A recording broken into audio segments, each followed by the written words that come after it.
Saptarshi sir is... Yes, sir, he'll be joining. Okay.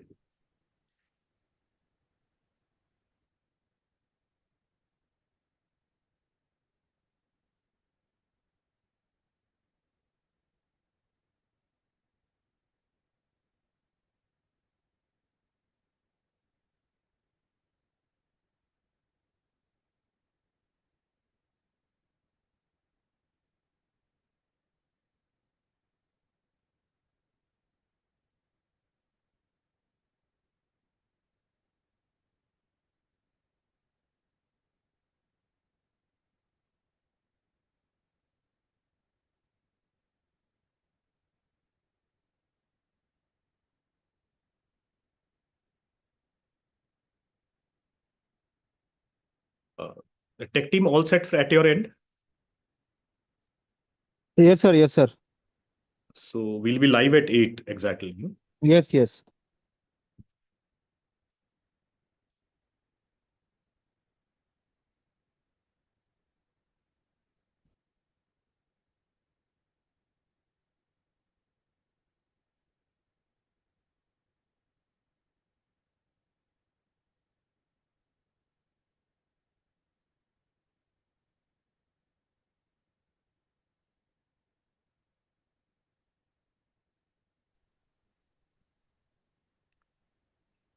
Good evening, sir. Good evening. Sir. Good evening, sir. Good evening, sir.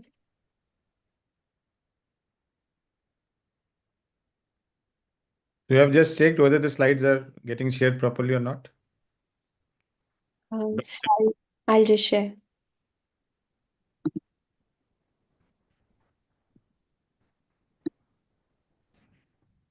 We can see your slides. Yes.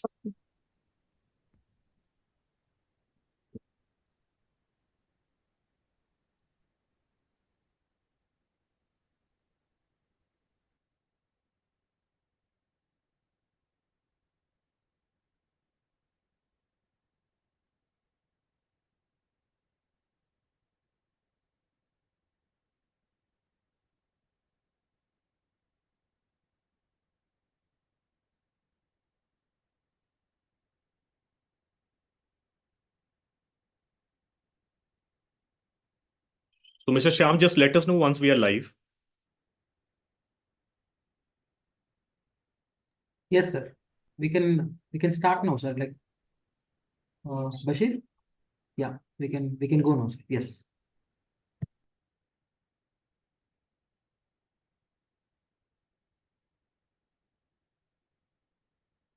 So we are live now? Yes, yes, sir. Yes, sir. You can start after 30 seconds.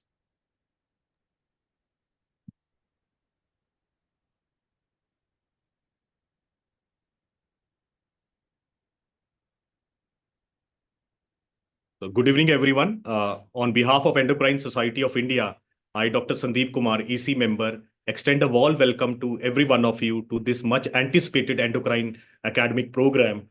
And this is the first ESI capsule which would be having for year 2025. And at Endocrine Society of India, we are deeply committed to fostering training activities for endocrine resident.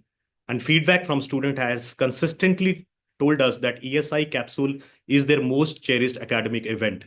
They have candidly shared that this program has significantly benefited them in preparing for their exam as well as for enhancing their understanding with respect to endocrine cases. So this session today, we would be having a faculty, Dr. Saptarishi Bhattacharya, and every one of you know him from Apollo Hospital, Delhi, who's a faculty moderator, and Dr. Simran Thakkar, the senior resident from the same institute, would be presenting a case of short stature in a 9-year-old girl. And we also have 3 student panelists from across the country today. We have a Dr. Shilika Lalwani from Army Hospital R&R, who's a 3rd-year PG resident. We have a Dr. Agapathu Babu from AIMS Rishikesh, who's a 2nd-year DM resident. We have a Dr. Harini Jayaraman from AJ Institute of Medical Sciences and Hospital Research Center, Mangalore, who's a 2nd-year DM PG program. So I extend a sincere thanks to all of you, including Dr. Saptarishi Bhattacharya, for accepting to lead this ESI capsule for January 2025. And we are honored today to have Dr. Kaushik Pandit, President-elect, and who's a chief patron for the ESI capsule. And I would request Sir to deliver his motivational address to the students and just to give his insights how we can improve this program as we proceed to the subsequent sessions or chapters of ESI capsule. Sir, over to you. Thank you very much, and very warm welcome to everybody who has joined at this hour. Thank you, Dr. Sandeep, for the introduction. A good physician is always a good student, probably throughout life. And we cannot excel unless and until we continue to learn every day till the day we die. And to make this possible, Endocrine Society of India has specifically taken a step ahead to make all of us student all the time so that we learn the subject every day. And this continuing medical education has got a special connotation in the sense that people who will be utilizing these services, they will have access to not only knowledge, but access to faculty all over the country, not restricted to one, your own institute alone. So I would urge everybody to utilize this resource as is propounded by Endocrine Society of India, who strongly believes in academics, and I'm sure this will be very helpful for all the students and the physicians and the endocrinologists alike. Thank you very much. So now, without wasting any time, sir, I would request Dr. Saptarishi to take over the stage and please proceed with the today's case capsule. Sir, over to you, sir. Thank you, Dr. Sandeep. Thank you, Dr. Kaushik. So it's a very good evening. So it's good to connect with all the students. And we have a very interesting case which came to our OPD. And I won't waste much time. I think we can start with the case. So Dr. Simran will be presenting the case, and we'll be having some question answers in between. So we have Dr. Shilika, Dr. Harini, and Dr. Dr. Jagpati Babu also joining. So all of them can take part in the discussion. And I invite now Dr. Simran to start sharing the slides and present the case.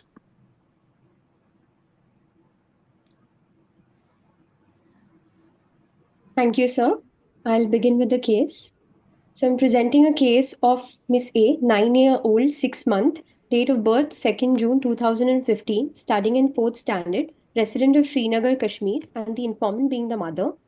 She presented to us with poor height gain noticed since 5 years of age and poor weight gain noticed since 5 years of age.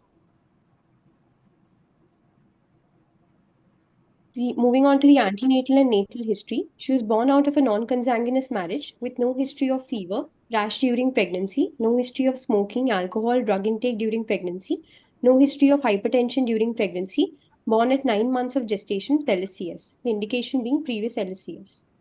The birth weight was 1.8 kilograms. Birth length was not recollected by the mother.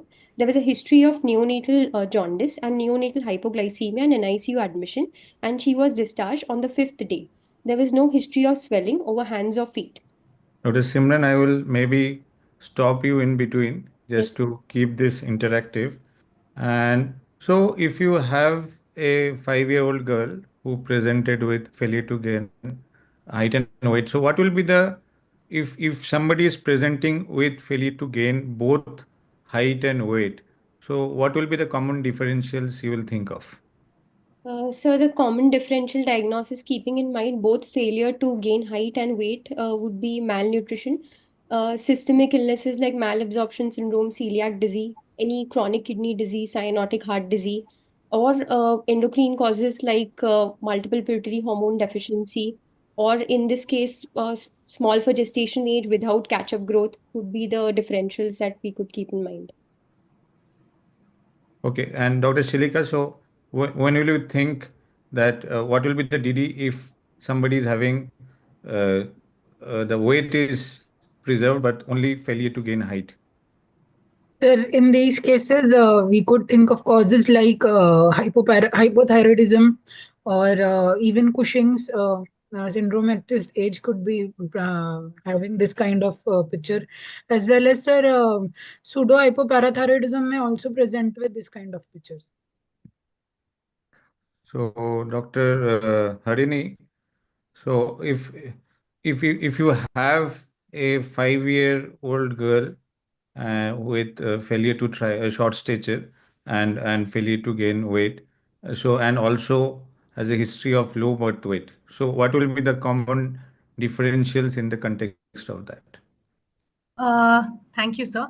So, in the context of a 5-year-old girl with failure to gain weight and short stature with low birth weight, we must think of any symmetric IUGR causes which where there is no catch-up growth, any maternal infections with history of toxoplasmosis, cytomegalovirus, if there is any history of fetal-placental insufficiency, there could be some kind of chromosomal genetic disorders, RTA, syndromic causes. These could be the various reasons where it could present with low birth weight and have short stature and failure to gain weight. So, and Dr. Jagpati, so what will be if you are looking into the DD of neonatal hypoglycemia in this context, what could be the possible reasons? Yes, sir. The causes of neonatal hypoglycemia could be multiple pituitary hormone deficiency or growth hormone deficiency per se, or due to low birth weight of the babies, or any low birth weight and low weights could be one cause. And Dr. Simran, so did you ask history about whether they were aware that there was any catch-up growth or not? So she was slightly small for gestational age. Sir, so we did ask about the history of catch-up growth. However, it was not documented, or the patients were not, as in the parents were not aware. And so what are the common causes of failure to not having catch-up growth? So, sir, the catch-up growth cannot be present if there is a history of any prenatal infection, as Dr. Harini elicited, that would lead to a symmetric IUGR, which could not have any catch-up growth in the future. Moreover, if there are any toxin-related epigenetic changes, then that could also lead to no documentation of catch-up growth. Or if there is any postnatal cause like inadequate nutrition, malnutrition, that will also lead to failure to catch up. Thank you, all of you. Dr. Simran, you can now proceed with the case. So, on documenting the further developmental milestone, the gross motor milestones were within normal limits. The fine motor, speech, and even the scholastic performance was good. There was no documented catch-up growth, like I mentioned. Moving on to the history of presenting illness, she was apparently all right till 5 years of age when mother noticed her peers had outgrown her in her height. She was the shortest girl in her class and used to stand first in the assembly line. There was no documented growth velocity prior to this. There was no history of any weight loss or change in the appetite recently. However, there was a history of recurrent illness since the age of 2 years in the form of upper respiratory tract infection, and there was a history of patchy hair loss, loss without scarring. So she was diagnosed with alopecia areata in 2019, and she had taken oral steroid as well as topical steroid, but however, it was for a short duration of less than 2 months. Dr. Simran, what will be the significance of alopecia areata in this particular case? Sir, alopecia areata is an autoimmune disorder. So, it could be associated with autoimmune thyroid disorder. It could also be associated with celiac disease or some chromosomal disorder like Turner's. And Dr. Shilika, what could be the common conditions or specific endocrine conditions which are associated with recurrent URTI? Sir, recurrent URTI could be seen in cases with primary for endocrine disease, sir, poor growth hormone deficiency leading to poor immunity. Even in cases of congenital hypothyroidism, because of immune dysregulation, there could be recurrent URTIs. In cases of pediatric Cushing's, patients will have immune suppression, and that could also be one of the causes of recurrent URTIs. So is growth hormone deficiency and the immune dysfunction and recurrent URTI, is it reported? Is it seen very commonly? Not very commonly seen, sir, but there are some reported cases of poor immunity in cases of growth hormone deficiency. Again, so it has to be seen. So maybe even just generalized immune dysfunction from other causes can also be responsible for recurrent URTI. Dr. Simran, please proceed. Yes, sir. There was no history of abdominal pain, bloating, chronic diarrhea, no history of shortness of breath or So sinus. maybe at the same time you can just elaborate. So why you took this particular histories? Okay, sir. So the first point was to rule out any malabsorption syndrome. No history of shortness of breath or cyanotic spell to rule out any congenital heart disorder. No history of recurrent renal stone, fracture, or bony deformity to rule out metabolic bone disease. No history suggestive of hypokalemia could be present in renal tubular acidosis. No history of easy fatiguability, constipation, cold intolerance, or goiter to rule out hypothyroidism. No history of perioral numbness or carpopedal spasm to rule out pseudo-hypoparathyroidism. No history of headache, vomiting, or visual complaints to rule out any CNS tumors. And no history of head injury, surgery, irradiation, or CNS infection.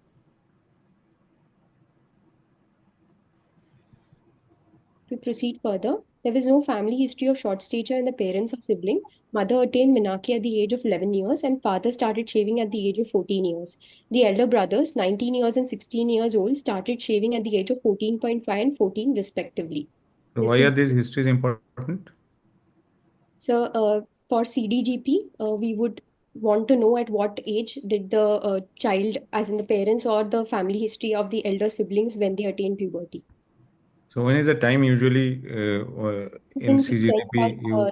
early at 5 years. It's usually in the prepubertal age group adolescents when they present. Okay, go ahead. This was the pedigree chart. Nutritional history. She was exclusively breastfed for 6 months, followed by complementary feeding for 2 years.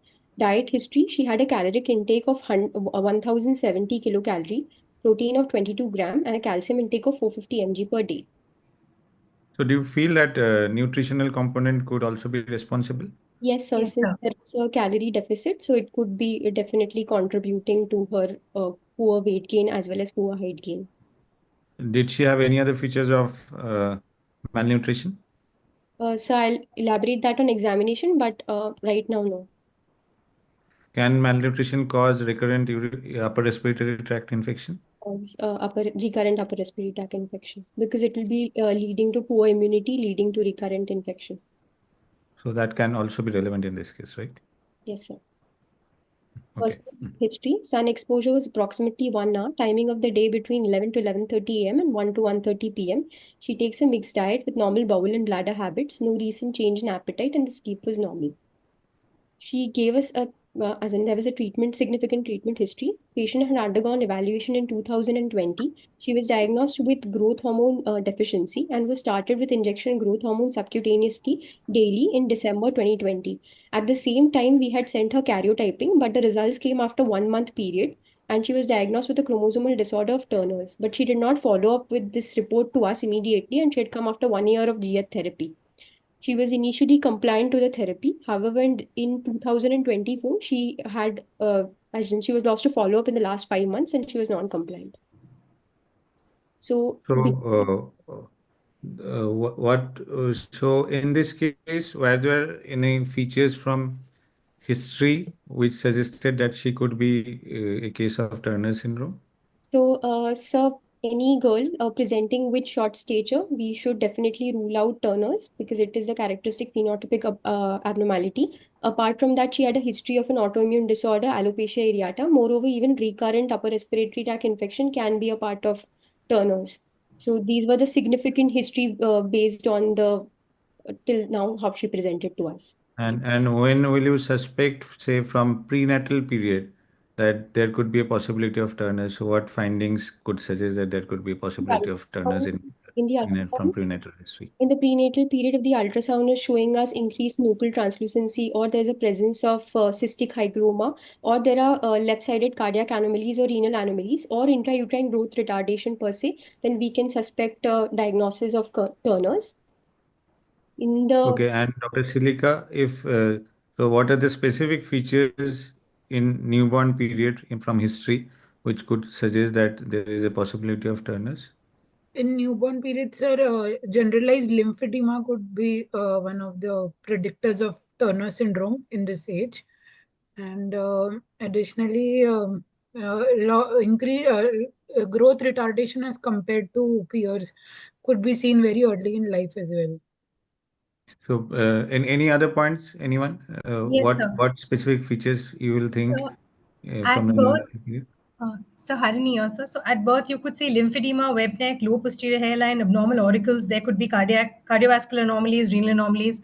It could be small for gestational age. There could be especially there could also be a presentation of coarctation of aorta. The infant could be characteristically having that failure to thrive.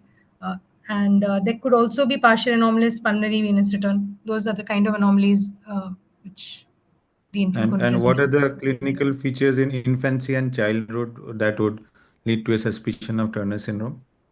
In childhood, we would classically observe there would be growth failure, short stature, pubertal delay could be seen with or without the constellation of the lymphedema sequencing. Characteristic facial features could be seen. Left-sided cardiac anomalies could be seen. There could be a short fourth metatarsal or metacarpal.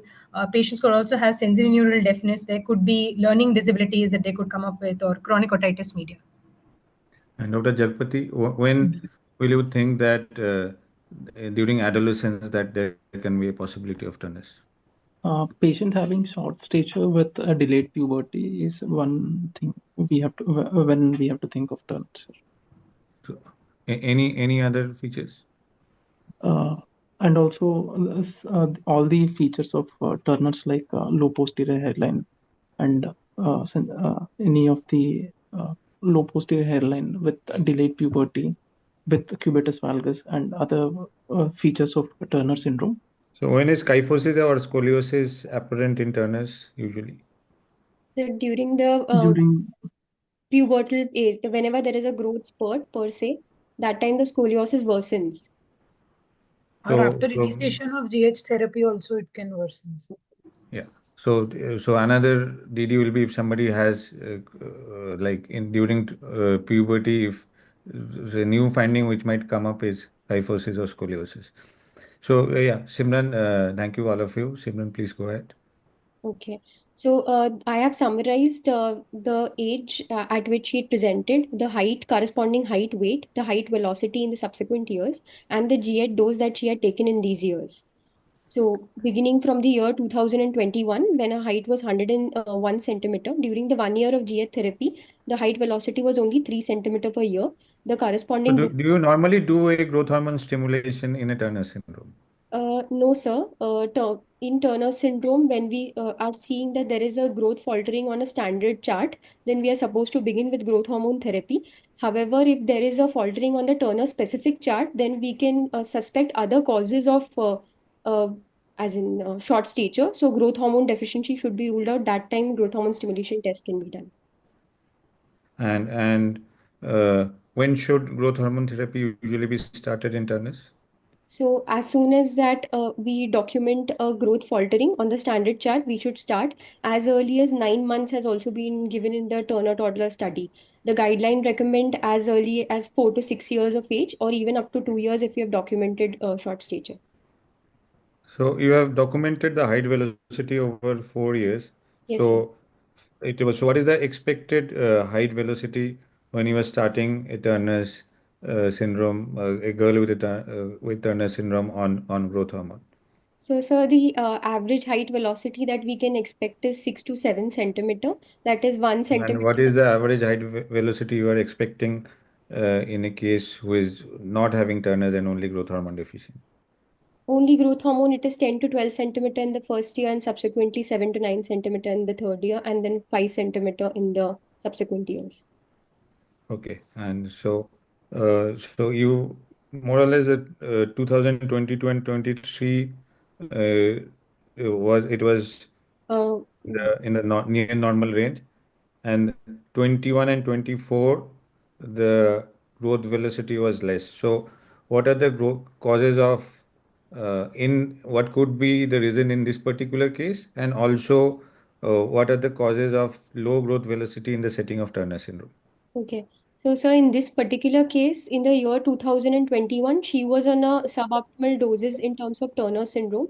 The recommended dose is 0.35 to 0.375 mg per kilogram per week. She had received only 0.24 mg per kilogram per week. In the year 2024, like I said, she had left the therapy in the last 5 months. So, because of which subnormal height velocity was documented for this patient. Otherwise, in a case where we are not in Turner syndrome in particular and the patient is on GH therapy, a subnormal response can be there. First, we have to ensure that there is a correct diagnosis, and second, that there is compliance present.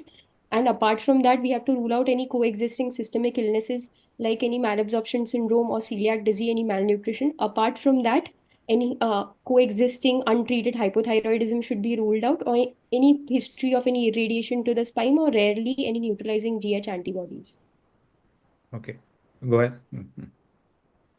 So to summarize, it is a 9-year, 6-month-old girl born out of a non-consanguineous marriage with a low birth weight of 1.8 kilogram, with a history of neonatal jaundice, neonatal hypoglycemia, and ICU admission, with a history of recurrent upper respiratory tract illness and alopecia areata, with poor height gain and poor weight gain, noticed since 5 years of age, diagnosed with Turner's syndrome, and on injection growth hormone therapy for past 4 years with subnormal growth velocity, to rule out any coexisting hypothyroidism, celiac disease, or any other systemic illness.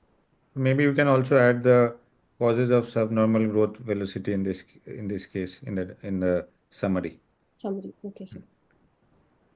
Okay, so move on to the examination.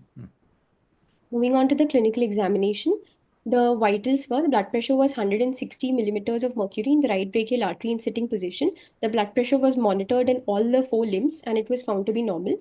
The heart rate was So 80. why is it important to monitor all the 4 limbs? So in Turner syndrome, there is a association of coarctation of aorta that could lead to a discrepancy in the blood pressure between the upper limb and lower limb. So we need to. What type of coarctation is usually reported in Turner's? Sir, in the ascending aorta, 70%, that is type A, and 30% is type B, that is descending aorta affection. So in that case, what will be the differences in blood pressure? More than 20 millimeters of in depending on type A and type B. Type B and type B. The heart rate. Will there be any difference in the 4 limbs in blood pressure depending on type A and type B? So, when it is involving the subclavian artery, as in beyond that, there is a difference between the upper limb and lower limb blood pressure, and even there will be a documentation of the radiofemoral delay. Okay. Yeah, go ahead. So the heart rate was 86 per minute, regular, euvolumic, with no radiofemoral delay. The respiratory rate was 14 per minute. Temperature was normal. There was no pallor. So the cardiological examination was normal cardiac examination. So what are the possible findings you can get in a case of Turner syndrome on cardiac examination? So, sir, on cardiac examination, we need to look for any possibility of any added sounds, any murmurs. We have to look for the position of the apex beat. We have to look for any difference, any discrepancies in the blood pressure in the upper limb and the lower limb. So what are the common cardiac anomalies associated with Turner's, and what findings you will get in those particular situations? So the most common cardiac anomaly finding is the bicuspid aortic valve, followed by coarctation of aorta, in which there will be a radiofemoral delay and the discrepancy in the blood pressure. Apart from that, there are other defects that can be present, which will include there can be and left-sided SVC can be present, or there can be presence of elongated transverse aortic arch. There can be presence of anomalous pulmonary venous connection, but these are documented mainly on the cardiac MRI. So again, Dr. Silika, so what could be the findings we'll be looking for in a case of Turner's during abdominal examination? Sir, in Turner's for abdominal examination, we'll be looking for any organomegaly like hepatomegaly or splenomegaly, sir. Additionally, we can look here for abdominal What will be the significance? Why will the child have hepatomegaly?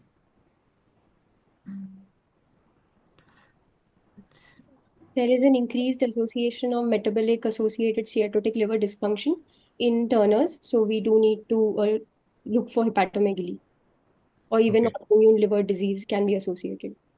Yeah. So Dr. Harini, so what could be the findings in skeletal examination?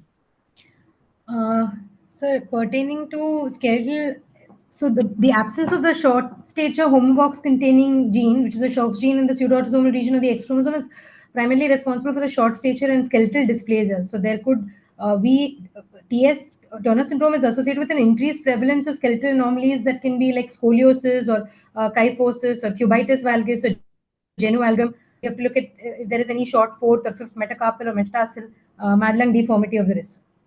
What is a Madelung deformity? What is Madelung deformity, Dr. Harini?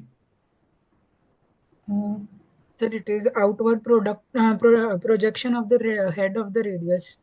called as. Ablation of the head of the radius. Okay. And Dr. Jagpati, so what could be the common findings in skin, hair, and nail examination? Yes, sir. These patients can have a nevisor, and also on the skin examination, on the nails examination, they can have pitting, they can have curved nails in these patients, and also these can have pitting with increased curvature, sir, in the nails. There could be additionally dry skin, sir, for hypothyroid patients, and there could be vitiligo for associated autoimmune polyglandular syndrome like picture APS. Okay, thank you. Dr. Simran, please go ahead. Moving on to the anthropometry. At present, when we examined her, her height was 115.5 centimeter. The corresponding height age was 6.2 years with a height SDS of minus 2.74. Her weight was 21.9 kilogram with a weight age of 7 years. Weight SDS of minus 1.05. The upper segment lower segment ratio was 1.02 with an arm span of 119 centimeter and a BMI of 16.41 kilogram per meter square. Her MPH was 160 centimeter with an MPH SDS of 0.33 and she was 2.4 SD below the MPH. Her SMR was axillary hair was absent, B1 and P1. I have summarized her corresponding height and weight from the age that she So had. what, Dr. Simran, so what type of short stature you get, a proportionate short stature or disproportionate short stature? In What Turner's, is the usual ratio, upper limb, upper segment, lower segment? we usually get a disproportionate short stature because it primarily affects the limbs more than the trunk. So the trunk will be, as in the limbs will be shorter than the trunk. And that is why the sitting height to total height ratio is elevated. What is the typical appearance you see because of? So they have basically a short, stocky appearance is what they say in terms. So in this case, a ratio of upper segment to lower segment 1.02. So how could we We explain? considered proportional only, sir, because she is already 9.5 years. At 10 years, the ratio that we consider is 1. So, Okay. So go ahead. so these are the corresponding. So Yes. yeah, go ahead. Go ahead. The corresponding height SDS, weight SDS, and the height velocity during the 4 years of follow-up that he had with us. Yeah, move on. This is her growth chart. I have marked all the height from 5.5 years to 9.5 years of age and the weight. This is the growth chart in the Turner specific growth chart. All the So markings. how do you interpret these two charts? So this is the standard growth chart. So it has been plot against the standard population where her height is faltering below the third percentile. Whereas in the Turner's growth chart, the gray area demonstrates the Turner standard population the gray area is the standard population and the white area that with the dotted line is the Turner specific chart. So she is on the 25th, just above the 25th percentile according to the Turner specific chart, whereas according to the standard growth chart, she was below the third percentile. So whenever So from these findings, do you still feel that the girl had growth hormone deficiency? So it could be a mild growth hormone deficiency maybe because according to this chart, there is not much faltering compared to her standard Turner's, as in Turner standard population. So. Okay, move on. So the general physical examination that we had seen, so head and neck, there was no low posterior hairline, web neck. There were patches of alopecia areata that. So how do you define low posterior hairline? Um, Anyone? How do you define? The lower border of the hair is at the level of C7 vertebra, sir. So then we say it is low. Okay. On Go the ahead. oral cavity examination, there was a high arch palate and bilateral tonsillar hypertrophy. And Any definition of highest palate you could find somewhere? yes, sir. So at the level of the first molar, permanent molar tooth, the height, palatal height that we measure, if it is twice the height of the teeth, then it is called as the high arch palate. Okay, could you come once again? So at the level of the first permanent molar tooth, we have to measure the height of palatal height, as in from the tooth. If it is twice the height of that teeth, it is called as a high arch palate. Okay, go ahead. And there was mild scoliosis that was present. Other Turner stigmata were not present in this patient. Systemic How do exam. you measure cubitus valgus? Sorry, sir. How do you measure cubitus valgus? Goniometer, we see the angle for this basically cubitus valgus. We see we measure the carrying angle of the patient along the long axis. So what are the points you will do the measurement? Um, Anyone? We will measure at the junction of long axis of humerus and long axis of radius. At that point of elbow, we'll keep the So what are the bony points you are going to take? femoral condyle, epicondyles, and Cubitus valgus.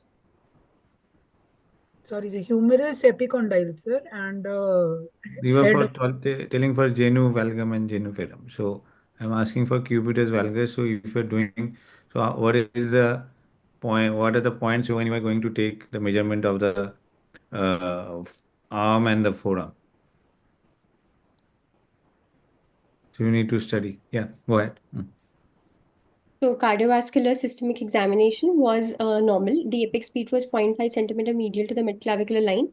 S1, S2 was heard, but no murmurs were heard. The respiratory system examination and vesicular breath sounds with no added sounds. Per abdomen was soft, non-tender with no organomegaly. Bowel sounds were normal. Central nervous system examination, the higher mental function was normal. Cranial nerve examination were normal. Even the eighth nerve examination where we had done the Rennie's and Weber's test were normal. And So what type of deafness are you expecting in Turner's? so at her age, it could be both type of deafnesses can be present, conductive hearing loss as well as sensorineural hearing loss because of the recurrent otitis media that takes place in younger children. They tend to develop tympanic membrane scarring that leads to conductive hearing loss. And also there is middle ear effusion that can be there because of the lymphatic hypoplasia as well as there is a hypotonia of the tensor villi palatini muscle and the opening of the abnormal opening of the eustachian tube that does not lead to the drainage. So that leads to conductive hearing loss, but that tends to improve with age. Whereas in adults, we expect more of a sensorineural hearing loss. Okay, good. Go ahead. So to summarize, a 9-year, 6-month-old girl born out of a non-consanguineous marriage with low birth weight of 1.68 kilogram with neonatal jaundice, neonatal hypoglycemia and an ICU admission with history of recurrent upper respiratory tract illness and alopecia areata with poor height gain and poor weight gain. Noticed since 5 years of age, diagnosed with Turner syndrome, on growth hormone therapy with proportionate short stature, minus 2.74 height SDS, 2.4 SD shorter than MPH currently. Yeah. Move on. So I'm showing the initial baseline investigation that she had undergone when she had presented to us. Her hemoglobin was 11 gram per deciliter with a total leukocyte count of 7,800, platelet of 4,50,000 with erythrocyte sedimentation rate of 10 millimeters at one end of 1 hour. Renal function test, her liver function test, and her calcium profile was within normal limits. So what can be the derangements in liver function test? So in liver function test, there can be transaminitis that can be present. So in Turner's, the liver function abnormalities can be present secondary to MSLD. Apart from that, even autoimmune etiology can be present, or even there is reactive nodular hypoplasia leading to a vascular damage that can also present with transaminitis. What was the alkaline phosphatase? I have not noted over here, but it was normal, so as in for her age. Normal for, generally normal for Her her age. for her age, so it was normal. So it was. This is important because if you are, it should be. So she is a 9-year-old girl. So alkaline phosphatase should be on the higher side. Yes. Yeah. Go ahead. So her initial urine routine examination was normal. The urine pH of 5, blood glucose, random blood glucose of 92 mg per deciliter. The ABG was normal. Bone age at the corresponding age of 5.5 years was 3.5 years. Her IgA levels were normal. It was 214 mg per deciliter with a anti-TTG IgA negative. Her thyroid function test was within normal limits with a negative anti-TPO antibody, and her IGF-1 level was 88. So she had undergone clonidine stimulation test while she was awaiting her karyotyping report, and as well as glucagon stimulation test. The stimulated value, peak value that we had. So how do you interpret the growth hormone stimulation test? So it was the highest value was 9.63. So do you think so she has growth hormone deficiency or not? So, usually we take a cutoff of 10, but some studies do give us a cutoff of 7 also. Maybe it could be a mild growth hormone deficiency, but she might not require the replacement later. Okay, go ahead. So when her karyotyping result came, it was monosomy X45XO. Her baseline 2D echo was within normal limits. There were no STT changes and no QT prolongation seen.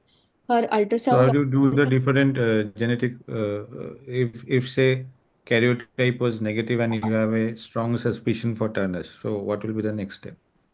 So, Karyotype was normal and you have a strong suspicion for Turner's. So, sir, then we obtain the tissue from either the skin, as in the skin fibroblast, or the buccal mucosa or the urine. There are other modalities also available, which give us rather faster results also, like microarray, PCR, FISH, that can be done in place of karyotyping. What are the different genetic variants of Turner's? So the most common being the monosomy X, that is 45XO. The second most common being the mosaicism, that is 45X and 46XX. There are even isochrome Q or ring chromosome, which are comparatively rarer forms of variants of Turner syndrome. So Additionally, again, sir, anyone, of course, yeah. XP deletion and XQ deletion also form rare forms of NASH. And anyone would like to comment on QT prolongation in the setting of Turner? So is it usually seen or it's not seen? So So actually, as per the recent guidelines in 2023, the newer research which was published after the 2016 guidelines suggests that QTC prolongation may not be more prevalent among the individuals with TS compared to the general population. So QTC generally defining as more than 450 ms in girls and 416 women using that Hodges formula. But uh, at present, there is no documented association between QTC prolongation persons with TS and sudden cardiac deaths.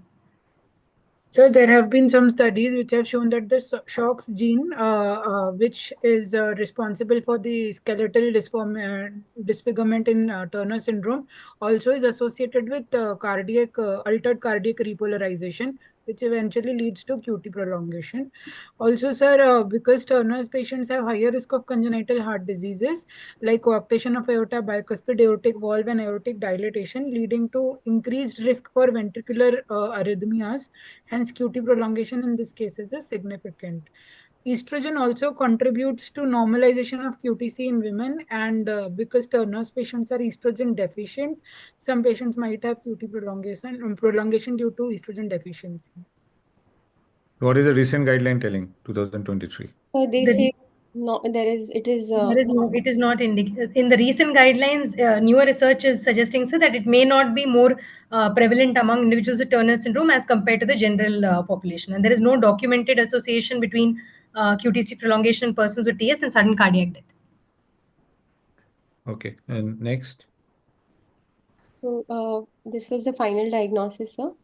So 9 year, 6-month-old girl born out of a non-consanguineous marriage with SGA, with neonatal hypoglycemia, with history of URT and alopecia areata, diagnosed with Turner's and mild growth hormone deficiency on growth hormone therapy with proportionate short stature, and currently with no cardiac and renal anomalies at present. So this girl actually had was very infrequent with follow up because they stayed somewhere else. So given an ideal situation, so how should you be should you have followed up this girl? So after starting growth hormone, so what should have been the right course of action? So, the height should have been monitored minimum at least at 6 monthly interval, and if possible, the IGF-1 should have been monitored annually for this patient. Apart from that, since she is diagnosed with Turner syndrome, she should have undergone a complete blood count, a thyroid profile annually, a liver function test annually. These were not done for this So particular. maybe we focus on the height. So say maybe with 6 months, after 6 months, she's coming with inadequate height gain. So what investigations will you do at that time? So we should ensure that the patient is compliant to therapy. And if we have ensured compliance once, then celiac disease should be ruled out, hypothyroidism should be ruled out, adequate nutrition is being given or not should be kept in mind. And any other systemic illness like Turners are prone to develop cardiorenal abnormalities, so if they've developed or not. and even recurrent infections are common, so even that needs to be kept in mind. Okay, and next slide. So the treatment plan for her is to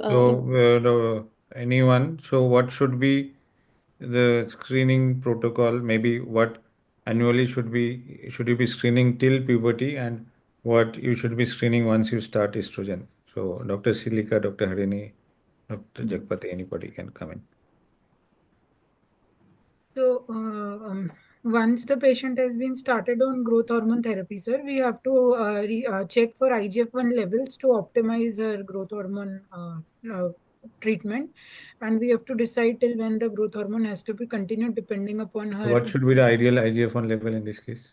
IGF-1 should be in the normalized age normal range for that patient, lab Okay. and age normal range. And what other screening tests should you be doing? Cardiac MRI should be done every 3 to 5 years, sir. And additionally, When should you commence cardiac MRI? cardiac First time. MRI first time at the diagnosis should be done, sir. Second time, if there is any abnormality present, every 3 to 5 So years. do you think a 5-year-old girl will if she's having a normal echocardiography finding will require a cardiac MRI? By recent Younger guidelines, patients, yes, sir. Everybody has to undergo a cardiac MRI, sir, according to recent guidelines.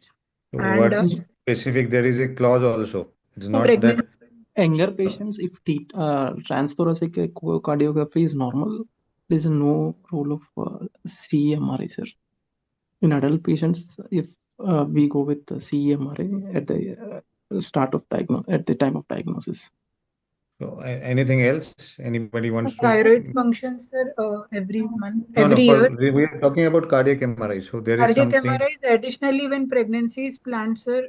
At that point of that time, is it is different. In this particular case, So say whenever the you are planning a cardiac MRI. So what do you need to ensure? patient can tolerate sedation, whenever the child can tolerate it, we should go ahead with cardiac MRI. So I think that is important. So if so many of the children won't be able to tolerate, will require anesthesia for cardiac MRI. So it's important to get it done, but again, so it should be done in a situation where the child is not requiring an anesthesia. So that part also has to be taken into consideration. So Dr. Harini, how do you induce puberty, and when you will induce puberty? So pertaining to puberty, at about 11 to 12 years of age is when we would start inducing puberties, as per the recommendation. And what type of estrogen are you going to use? Sir, yeah. So just 1 second, sir. I'm just having some connectivity issues. So yeah, as I was saying, sir, we, as per the guidelines, we recommend that initiation of a low dose estrogen replacement should be done at about 11 to 12 years of age if the FSH is elevated on at least two sequential measurements. The estrogen dosage should be increased slowly to the adult When replacement does the dosage. FSH start rising up in turners? 5 to 9 years. Okay. And Yeah. yes, sir. So, and estrogen dosage should be increased slowly to adult replacement dosages over a period of Which about. type of estrogen are you going to use? Sir, actually, there are the 17 beta estradiol is a natural physiological form which is supposed to be very effective in maintaining and improving the apart. It's the preferred option also of estrogen. It has beneficial effects in maintaining and improving the BMD. Increases the uterine size, has a beneficial endpoint pertaining to cardiovascular outcomes also. And estradiol valerate could also be used You because have 17 beta estradiol in India in a tablet form. Micronized estrogens are not yet available in India, sir. And the another disadvantage with them is the first pass metabolism at the liver, at the hepatic level. So what is the preferred estrogen? Practically we use estradiol valerate, sir. And What is the preferred estrogen for inducing puberty in as per guidelines? as per guidelines, transdermal route, whenever possible, is a preferred one, sir, with oral E2 as a second choice, sir. And ethanol estradiol has far more risks, but it is better than no treatment as per guidelines. So what are the risks with ethanol estradiol? Higher thrombotic risk, sir, increased risk of. In this case, what is the risk of ethanol estradiol?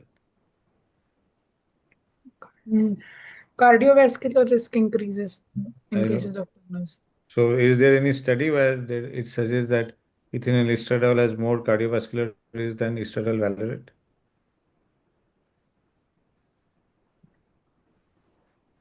So here, what does the ethinyl group So do? it's long Epiphyseal acting fusion. and therefore can't mimic the typical diurnal variation which is seen usually in early puberty. And so the serum concentrations could not be, it's probably tough to measure it also meaningfully. In this But patient, epiphyseal fusion can occur with early epiphyseal fusion can occur with ethinyl estradiol. Ethinyl group has some particular side effects in the setting of Turner's. So what are those side effects?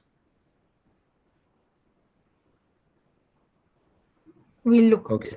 So, and how long will you give estrogen before starting adding progesterone? Till 2 years or as soon as breakthrough bleeding occurs, sir.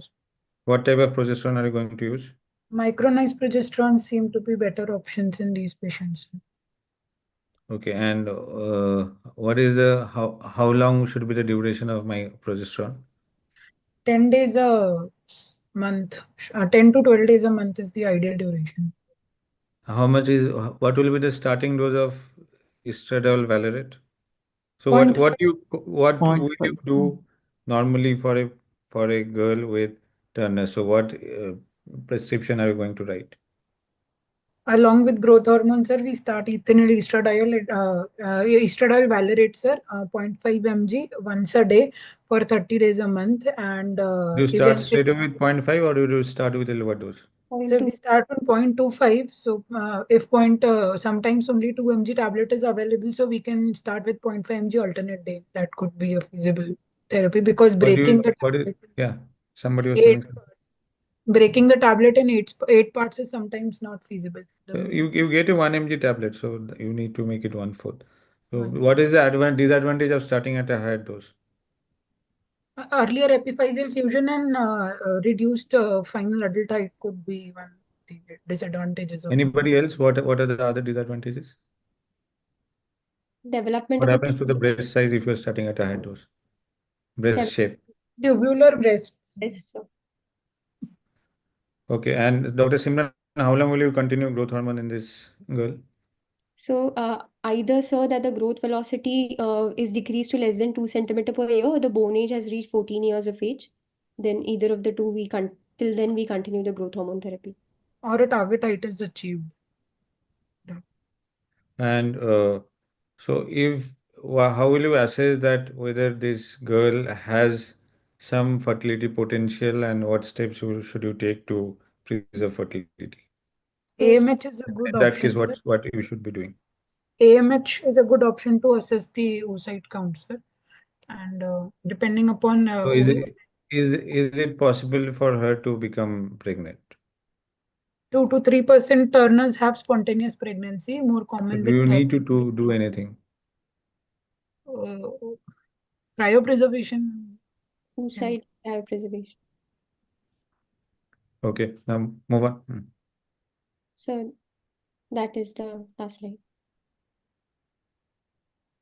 Okay, I think you have done quite well. So there are some areas where you need to study, especially the treatment part. So I would suggest that you look into it. And congratulations to Dr. Simran, Dr. Shilika, Dr. Harini, Dr. Jagpati. You answered quite well. I hope everybody who has joined today, they benefited from the discussion. And again, there are some gray areas which are there, so that will always remain unanswered, that whether growth hormone deficiency is actually there or not, because how many case reports of combined growth hormone deficiency and Turner syndrome are there together? The 3 case reports are there in the literature. So, and any difference in the presentation in those reports? So out of the 3, 2 of them, they had done similar workup, like simultaneously karyotyping and the growth hormone stimulation test were done, and the karyotyping result had come late. In one of the cases, the patient had coexisting MPHD. So. Okay. Thank you, all of you. Thanks to the viewers for joining, and I hand it over back to Dr. Sandeep. Thank you, sir. Sir, thank you. I must say it was a true masterclass. No wonder students were so excited you being the moderator for today's session. And really, sir, every one of us had learned. And once again, Dr. Simran, thank you. It was very lucid presentation. And thank you all the panelists. You really did well. As sir said, and if you were to assess, you cleared, you've done very good. And yes, there were certain areas where you can improve. Sir, Dr. Kaushik, sir, I would just request your comment on the case. Very interesting case. I've gone through this one and it has been discussed in detail by Saptarshi. I cannot think of any area where it has not been touched. Of course, there are options of going further, but because of the brevity of time, I think we cannot go any further now. Enough has been discussed, and if anybody is interested, they can go to the suggested literature as Saptashi was talking about, be it combined GH and Turner, or some other issues like what sort of replacement therapy is to be given. There can be differences in the opinion, but surely all this gives you a very overall impression about how to approach and treat such a case. Thank you. Thank you all.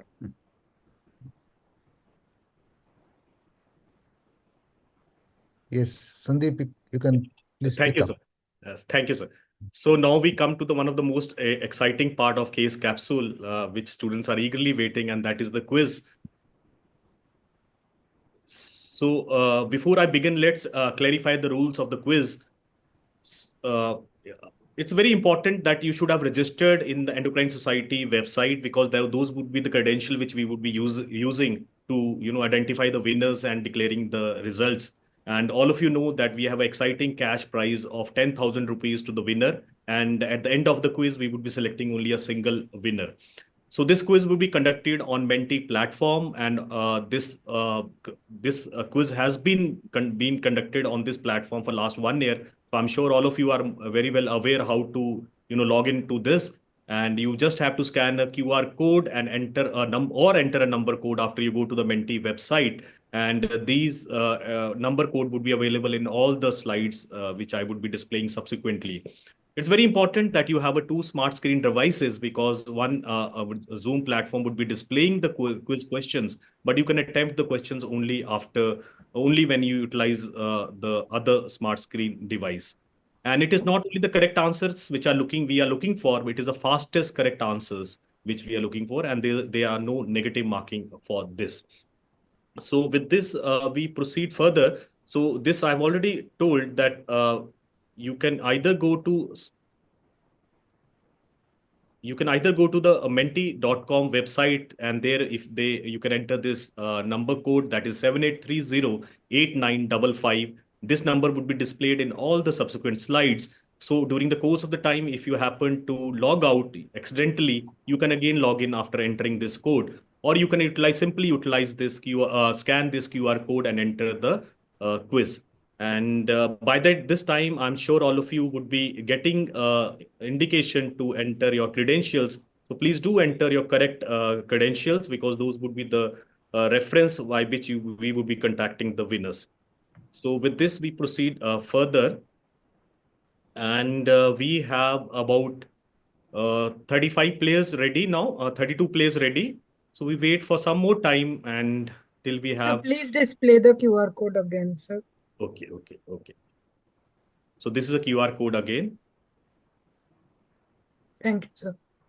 So this, I'll take another 30 seconds for people who were not able to scan this QR code. So again, I want to tell you, you can go to even a website and enter this number code. This number code would be available in all the slides. So I assume all of you would have scanned the QR code and would have accessed the Menti quiz platform by now. And by now, you would have also entered your credentials. So we have about 40 players who are ready, the 40 participants who are ready. And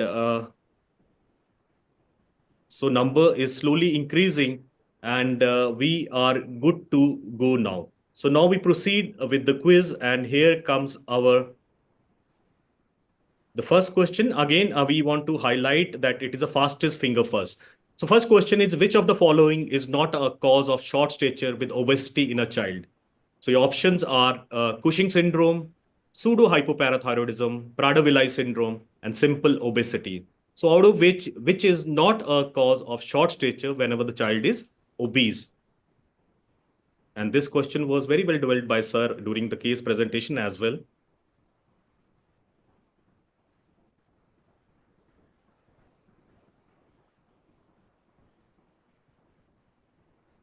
So answer to this is 39. Most of you could answer this correctly, and that was expected. Simple obesity will not cause short stature in the child because it is a norm. We would be aware by now that obesity is associated with the accelerated growth velocity. And why does it happen? Because insulin has a GH independent IGF-1 generation mechanism. The obesity also through leptin can stimulate skeletal growth, as well as because of the adiposity, there can be more aromatization to estrogen, which also have a positive impact on the growth plate. So leaderboard shows, yes, now we have many of you are doing good, but Dr. Amulya Reddy is leading now, but we just had finished the first question. So we have a long way to go, and please, all of you can catch up. So it is a fast and correct answer which we are looking for. So let's go on to question number 2. Question number 2 is, so syndrome characterized by short stature, delayed puberty, and hepatomegaly due to extensive glycogen deposition in children with uncontrolled diabetes is, you have to type the correct syndrome. You don't have options here. So please type the correct name of this syndrome.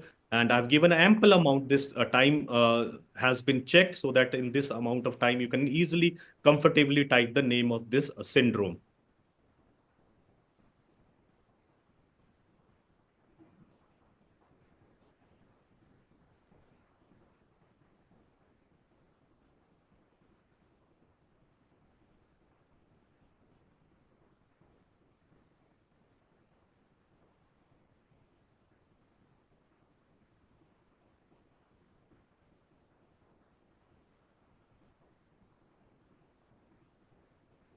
The correct answer is Moriarty syndrome. And so basically, Moriarty syndrome is characterized by growth failure, short stature, delayed puberty, hepatomegaly due to massive glycogen deposition. And this happen in the children with the diabetes who have uncontrolled diabetes for long duration. Mechanism for this is not very clear, but it has been postulated that the hyperglycemia impaired the GH-IGF-1 generation. And then this is leads to growth failure. I'm sure few of you would have seen in your day-to-day practice. This is a Moriarty syndrome, interesting to know, and it has been known since a long time. So with this, we proceed to the next question, and I'm sure all of you would be ready now, and we go on to the third question now. So the question says the hereditary pituitary deficiency is linked to transcription factor defects. We discussed this during the discussion of the case also, that typically do not result in growth hormone deficiency. Typically do not result in growth hormone deficiency. So your options are HEX1, TBX19, PITX2, LHX3. So which of them? So the answer to this is TBX19. Many of you could answer it correctly. So you all would be aware these transcription factor defect affect the pituitary, hormone secretion. HEX1 classically cause septo-optic dysplasias.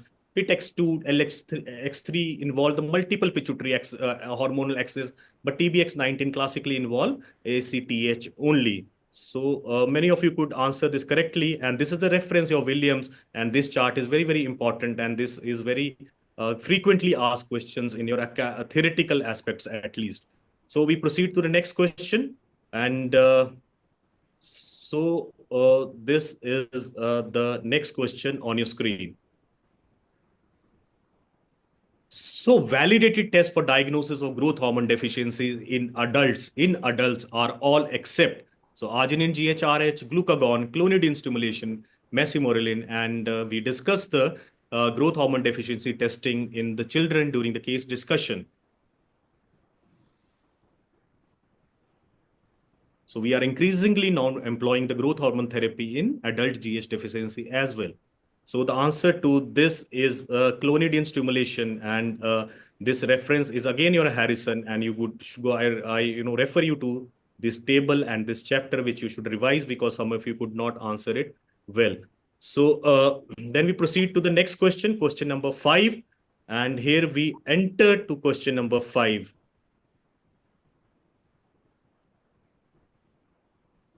So recombinant growth hormone is FDA approved for which of the following? So I'll be giving you a few options. So 3 options are there: osteoporosis, human immunovirus deficiency associated cachexia, skin graft healing. So for which of these 3 conditions the growth hormone therapy is basically FDA approved? So answer to this is a HIV infection associated with cachexia, and all of you have answered it correctly. And although the investigational use of the growth hormone is being utilized for or other 2 conditions as well, but FDA approval is there for only for HIV infection with cachexia. Let's check the leaderboard. So we have Dr. Simran, the presenter of today's case, who's leading. No, we have a Dr. Charmi who's leading with 3767. I have a close competition with others as well. So you have a lot of options in subsequent questions. So please don't lose your heart. And here comes your next question. So pay attention to this. This is a little comprehensive question. So I'll give you this clinical scenario. A 10-year-old boy presents with severe short stature, minus 3.8 sd height, normal weight, proportionate growth failure. He was born at full term with normal birth weight and length. His growth velocity has been consistently low, about 3 centimeters a year since age 4. He has mild mid-lung deformity, short forearms, and high arched palate. His parents are normal height. Investigation bone age 8.5 years. Serum IGF-1 normal for age. GS stimulation 6.2 nanogram per ml. We discussed the normal cutoff. The karyotype was 46XY. Genetic testing SOX deletion was detected. So this is the information. Please, digest this information, and then we proceed to question with respect to this clinical information. So the question for you is, so what is the next step of management in this case? So your options are: number 1, start recombinant growth hormone therapy, initiate anabolic steroid to accelerate puberty, counsel parents about SOX, haploinsufficiency, and consider GH, or monitor annually and for spontaneous catch-up of growth likely.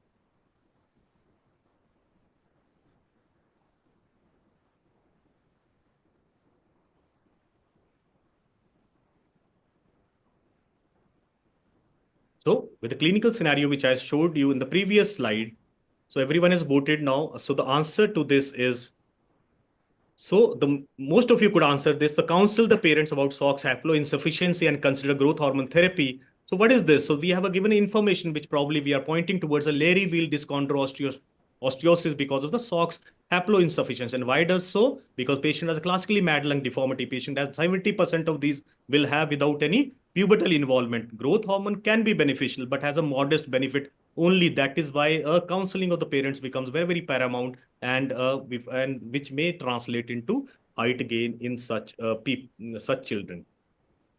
So proceeding to next question, and so the question number 7, and here we go with this.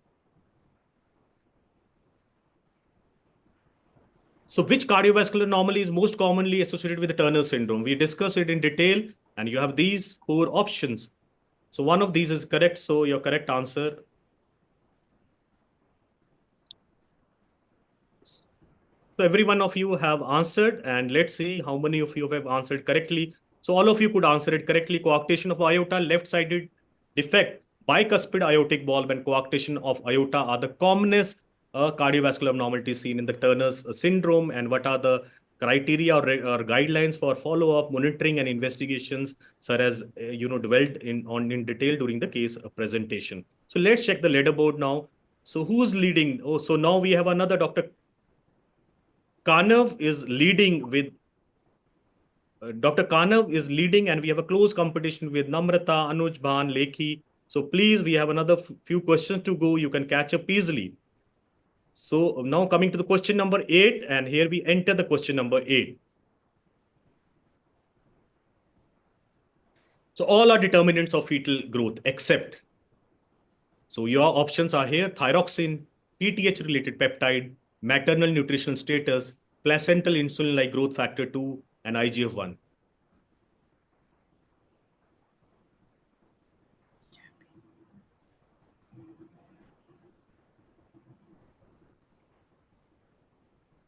So the correct answer is thyroxine. You would be aware that maternal nutritional and PTH, RP, and placental factors are very, very important for fetal growth, and your hormonal other mediators probably don't have enough role. Even the intrafetal growth hormone deficiency, the child is born with the newborn has a normal birth length, and there is a deterioration in the growth velocity length in subsequently in the postnatal life. So thyroxine has a role immediately in the postnatal life, but not in the fetal growth. So let's check the quiz later. Again, we have here Dr. Kanav leading.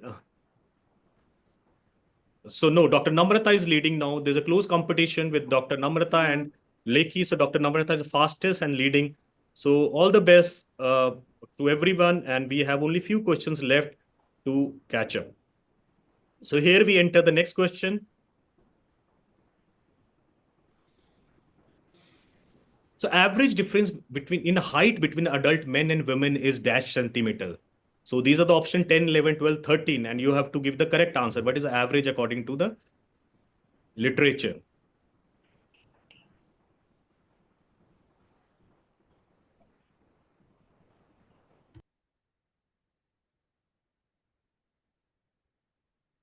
So I'm surprised only a few of us could not answer. I was expecting that every one of you would be able to answer. So correct answer is 13 centimeter. And why does so? Because we can see that the onset of puberty in the boys is about 2 years later. So 5 centimeter per year gives additional 10 centimeter growth, and another 3 centimeter happens because of robust pubertal growth in the boys. That is why about 13 centimeter is a difference between the adult men and women. And this information is very, very important because this is the basis by which the formula for mid-parental height has been developed. So having understood that, let's proceed to the next question and let's check the quiz leaderboard latest status.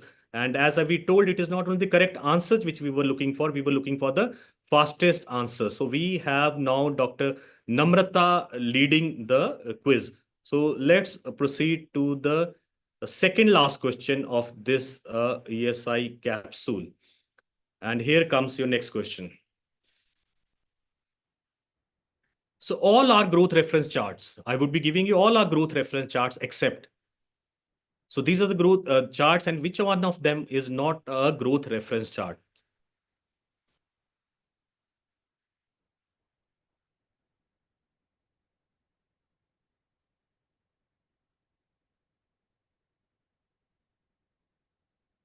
So correct answer is WHO 2006, and because it is a growth standard chart where it calculates the growth in the ideal situation where the child is exposed to the ideal socioeconomic, psychological, and nutritional environment, which on the contrary, the growth reference chart checks the growth in the realistic practical situations. So quiz leaderboard says that now Dr. Dr. Sudeep is leading now. Dr. Sudeep and Dr. Lakshmi has a close neck-to-neck competition. Let's proceed to the last question of today's case capsule. And here we go.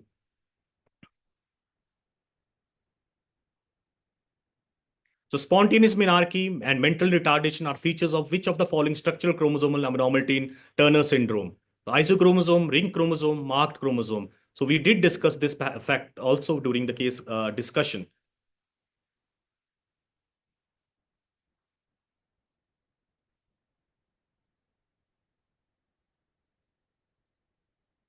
So correct answer is a ring chromosome, and it has been seen that can be a spontaneous menarche in the such structural abnormality, and isochromosome is associated with autoimmune disorders, and a marker chromosome is a supernumerary chromosome, which at times if present you should look for the Y chromosome component in them, and they can be associated with the mental retardation. So with this we come to the end of the quiz, and let's see the final scoreboard.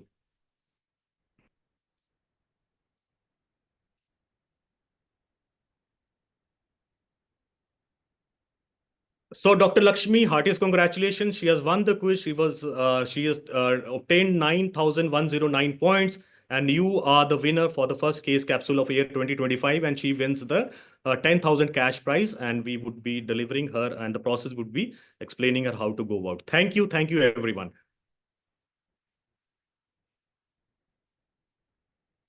Sir, your concluding remarks for this ESI case capsules.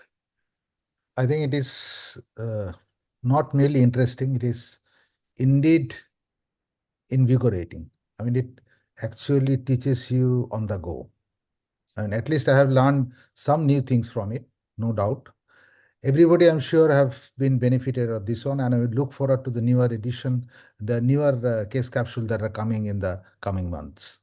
Thank you very much. Yes, sir. We will be improving the subsequently, and we keep on taking the feedback from the endocrine students after every case capsules. And thank you, everyone. I really convey my thanks to Dr. Saptarishi for accepting the invitation, all Thank the you. presenter and the student panelists and all the audience. Thank you, everyone, once again. And we end today's case capsule. Thank you. Thank you. Thank you, sir. Thank you, sir.